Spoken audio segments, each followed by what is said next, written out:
कुंभ में स्नान करने के बाद माँ और बेटी जब वापस लौट कर आते हैं तो अपने घर जाते। माँ बेटी 27 फरवरी 2025 की शाम 4 बजे दोनों साथ साथ तभी थी। बेटी अपनी माँ से कहती है कि माँ, कल मेरा फोन हो सकता है कि ना उठे, बातचीत ना हो पाए, इसीलिए आप परेशान मत होना, क्योंकि यहाँ शहर में चुनाव चल रहे हैं और मैं चुनाव की एक रैली निकलेगी, एक रोड शो होगा खाट मंडी की तरफ से, मैं वहाँ की तरफ रहूँगी, इसलिए हो सकता है कि हमारी तुम्हारी बातचीत ना हो। जब बेटी ने अपनी माँ से कुछ इस तरह का संदेश दिया तो बेटी की बात सुनकर माँ कहती है कि कोई बात नहीं, कोई परेशानी नहीं। अब अगला दिन आता है, लेकिन माँ एक बार ट्राई करती है, बातचीत करने की कोशिश करती है ताकि बेटी से बातचीत हो जाए, लेकिन बेटी का नंबर बंद था, तो इसीलिए माँ थोड़ी बेफिक्र हो जाती है, यह सोचकर कि उसने वैसे भी तो कहा था कि बात नहीं हो पाएगी। लेकिन जब 1-2 दिन बीत जाते हैं तब माँ के पास पुलिस वाले का फोन पहुंचता है। कहा जाता है कि तुम्हारी बेटी की हत्या हो गई है, यानी कि उसका कत्ल हो गया है।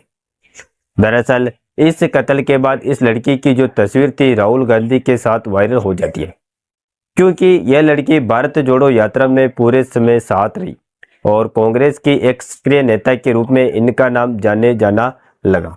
आखिरकार इनकी हत्या के पीछे का क्या वजह, आज की इस कहानी के माध्यम से जानने की समझने की कोशिश करते हैं। नमस्कार, मैं राधेश्याम और आप देख रहे हैं KSR न्यूज 24। आज की जो सच्ची घटना है मैं आपको सुनाने जा रहा हूँ। यह सच्ची घटना है हरियाणा प्रदेश का एक जिला लगता है रोहतक। दरअसल रोहतक जिले का एक थाना लगता है सांपला, और सांपला बस अड्डे के पास और ब्रिज है, और ब्रिज सर्विस मार्ग के बराबर में कुछ झाड़ियाँ होती है, झाड़ियाँ जैसी। वहां पर एक सूटकेस पड़ा हुआ था, उस सूटकेस पर आने जाने वाले लोगों की लगातार नजर पड़ी रही थी। तभी कुछ लोग वहां इकट्ठे हो जाते हैं। ये बात है 1 मार्च 2025 की। सुबह लगभग 11 बजे के आसपास का वक्त रहा होगा, जब वहां 2-4 लोग देख रहे थे सूटकेस रखा हुआ था, लावारिस था, कोई उसके आसपास कोई दिख नहीं रहा था।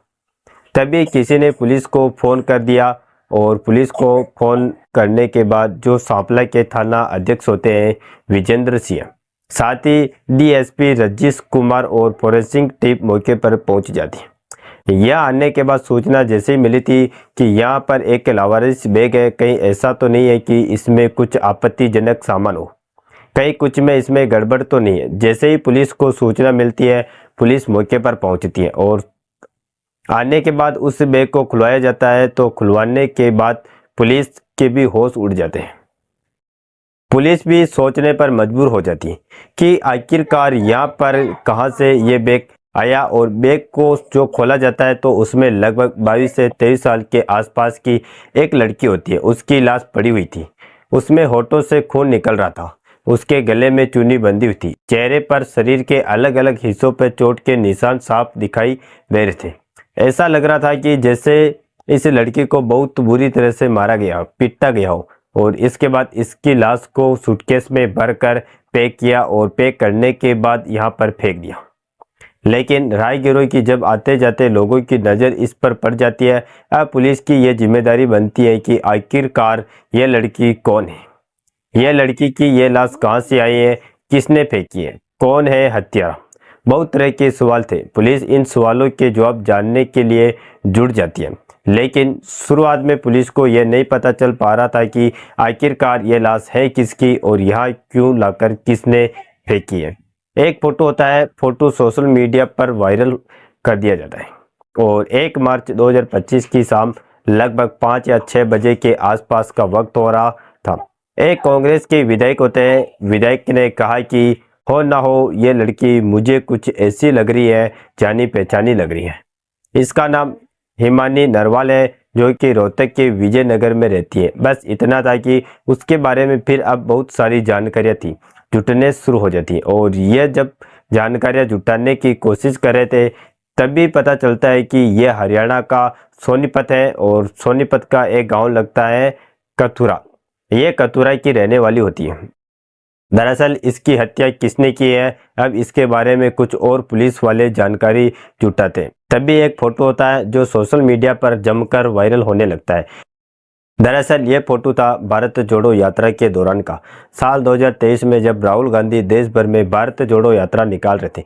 तो उसी दौरान ये हरियाणा की वेशभूषण में खड़ी हुई थी लड़की, इसका नाम हिमानी नरवाल होता है। उसकी उम्र लगभग 21 से 22 साल के आसपास के वक्त की होगी। तब उस लड़की का फोटो राहुल गांधी जी के साथ का जो लिया फोटो वो अब फिलहाल बहुत तेजी के साथ वायरल होने लगता है। अब पुलिस पर यह दबाव बढ़ने लगता है कि आखिरकार पूरा माजरा क्या है।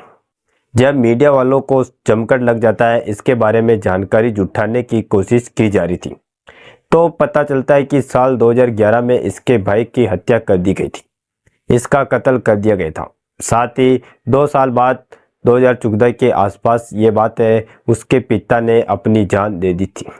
और जो माँ है उसका एक छोटा भाई होता है और जिसका नाम जतिन होता है, और ये अपने आप को असुरक्षित महसूस कर रहे थे। इसीलिए माँ ने सोचा कि यह हरियाणा में रहेंगे तो शायद मारे जाएंगे, इसीलिए यहाँ से दिल्ली के बीएसएफ कैंप में चले लेते हैं, वहीं रहेंगे, वहीं अपनी ज़िंदगी जिएंगे। लेकिन जो बेटी होती है जिसका नाम हिमानी नरवाल होता है, वो पुश्तैनी मकान जो कि रोहतक के विजयनगर में लगता है, वहाँ अपनी नानी के साथ रहना शुरू कर देती है। लेकिन एक दिन नानी की मौत हो जाती है। पिछले 5 महीने से वह अपनी नानी के मरने के बाद उस घर पर अकेली रह रही थी। अब इसके बारे में और जानकारी जुटाने की कोशिश की जा रही थी, तो पता चलता है कि माँ सविता और ये बेटी यहाँ चले जाते। 20 फरवरी 2025 को प्रयागराज के महाकुंभ में वहाँ जाके स्नान करते हैं और 24 फरवरी 2025 को ये वापस लौट कर आते हैं। 25 फरवरी को ये दिल्ली पहुंच जाते हैं। उसके बाद माँ बेटी दोनों ही रोहतक के इस विजयनगर वाले घर पर, और 27 फरवरी 2025 की शाम लगभग 4 बजे के आसपास जब माँ अपनी बेटी से अलग होकर दिल्ली जा रही थी, तभी बेटी ने कहा, माँ परेशान मत होना, मेरा नंबर कभी भी बंद हो सकता है, स्विच ऑफ हो सकता है, मैं बिजी हो सकती हूँ, क्योंकि यहाँ पर शहर के चुनाव चल रहे हैं और चुनाव में बिजी रहने के कारण आपस में बातचीत नहीं हो पाएगी। लेकिन माँ को जब इसके बारे में सूचना मिलती है कि तुम्हारी बेटी का किसी ने कत्ल कर दिया, माजरा क्या है, अब मीडिया वाले यहाँ पर पहुँच जाते। कुछ और फोटो जो है जो सोशल मीडिया पर वायरल हो जाते हैं, जैसे क्या रोहतक के सांसद होते हैं दीपेंद्र हुड्डा, उनके अधिकांश कार्यक्रम का ये हिस्सा बन जाती है। और मीडिया जब माँ से बातचीत करती है तो बात आती है कि माँ की पिछले 10 साल से कांग्रेस के लिए काम कर रही थी। साथ ही कुछ लोगों की नज़रों में तब तक से खटने लगी जब तक से राहुल गांधी जी के साथ उनका जो फोटो था बेटी का वायरल हो जाता है। बहुत कम उम्र की वह लड़की लगातार हाईलाइट हो रही थी, लगातार उसका नाम बढ़ रहा था, और उसके नाम बढ़ने की वजह से शायद कांग्रेस के कुछ नेताओं को ये बात पसंद नहीं आ रही थी कि ये उन्हें दिक्कत पैदा कर रही थी। हो सकता है कि किसी दोस्त ने उसके साथ इस तरह की घटना को अंजाम दिया हो सकता है कि किसी कांग्रेस के नेता ने। मां ने जब ये बयान दिया तो ये बयान सोशल मीडिया पर बहुत तेजी के साथ वायरल होने लगता है। इसका जो विपक्षी पार्टी होती है, दूसरी पार्टी कहीं ना कहीं फ़ायदा उठाने की कोशिश करने लगती है। हालांकि जब मामला लगातार दबाव पड़ रहा था और दबाव बढ़ने के बाद फिर पुलिस इस मामले की जांच में जुट जाती है। 5 टीमें गठित करती है और SIT का भी गठन किया जाता है, और पुलिस की कोशिश होती है कि आखिरकार कम से कम समय में आखिरकार कातिल कौन है, इसका पता लगाना चाहिए। वैसे पुलिस ने दावा किया है कि हम कातिलों को बहुत करीब से पहुंच चुके हैं, और जैसे NH9 नेशनल हाईवे तो उसके लगभग 25 किलोमीटर के सर्कल में जितने भी कैमरे लगे हुए हैं, CCTV, साथ ही ढाबों पर या फिर किसी अन्य मार्केट हो या किसी भी जगह पर जो कैमरे लगे हुए हैं, तो उन कैमरों को भी खंगाला जा रहा है। ये पता करने की कोशिश की जा रही है कि आखिरकार हत्या कहाँ हुई है, किसने की है, और यहाँ पर लाश कैसे लाकर फेंकी गई।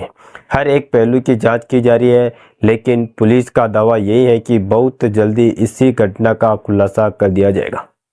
जैसे ही इस घटना का खुलासा होगा, हम इस बारे में आपको पूरी जानकारी दूसरी कहानी के माध्यम से जरूर देंगे। दोस्तों, इस पूरे घटनाक्रम को सुनाने का उद्देश्य किसी को परेशान करना नहीं, किसी का दिल दुखाना नहीं, बल्कि आपको जागरूक करना है, आपको सचेत करना है।